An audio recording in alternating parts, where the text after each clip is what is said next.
নমস্কার বন্ধুরা, welcome to Alice রান্নাবাটি। বন্ধুরা, আজকে আমি একটা রুটি রেসিপি দেখাচ্ছি। বাচ্চারা রুটি খেতে চায় না, তাই এইভাবে একটু বানিয়ে নিলে আশা করি সকলের বাচ্চারাই খেয়ে নেবে। তাই আমি ওইভাবে বানাচ্ছি। প্রথমে এক বাটি আমি আটা নিয়ে নিয়েছি, তার মধ্যে দিয়ে দিয়েছি লবণ আর তেল, রিফাইন অয়েল। এবার একটুখানি ভালো করে শুকনোভাবে মেখে তারপর জল দিয়ে অল্প অল্প করে একটা ডো বানিয়ে নিয়েছি এবং লেচি কেটে নিয়েছি এভাবে। এবার আমি 5 মিনিট এভাবে রেখে দিলাম। অন্যদিকে আমি একটা পুর তৈরি করে নিয়েছি।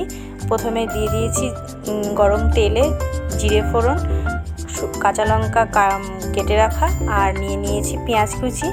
এগুলো একটু ভাজা ভাজা হয়ে গেলে একটু দিয়েছি গাজর আর কিছুটা বিট, এভাবে আমি গ্রেট করে নিয়েছি। এরপর দিয়ে দিয়েছি ধনে গুঁড়ো, জিরে গুঁড়ো, আর দিয়ে দিয়েছি আদা গ্রেট করে, আর লবণ।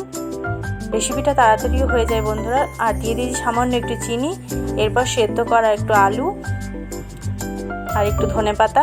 এইভাবে ভালো করে আমি একটা পুর তৈরি করে নিয়েছি। অন্যদিকে রুটি বানিয়ে নিয়েছি, যেমনভাবে রুটি বেলে ওইভাবেই রুটিটা আমি বানিয়ে নিয়েছি। আর তারপর আমি এই পুরটা দিয়ে ওপরে চিজ দিয়ে দিয়েছি আর দিয়ে দিয়েছি ডিম। দেখো, এইভাবে গ্রেট করে দিয়ে দিয়েছি। তারপর রুটিটাকে এইভাবে ফোল্ড করে আমি তেলে এপিট ওপিট করে তেলে ভেজে নিয়েছি, যেটা অল্প তেলে। বাচ্চা থেকে বুড়ো সকলেই এটা খেতে পারবে। আশা করি তোমাদের ভালো লাগবে বন্ধুরা। ভালো লাগলে লাইক, শেয়ার, কমেন্ট করতে ভুলো না প্লিজ। অনেক অনেক ধন্যবাদ পুরো রেসিপিটা দেখার জন্য। আগামী রেসিপি দেখার জন্য অনুরোধ রইল সকলকে।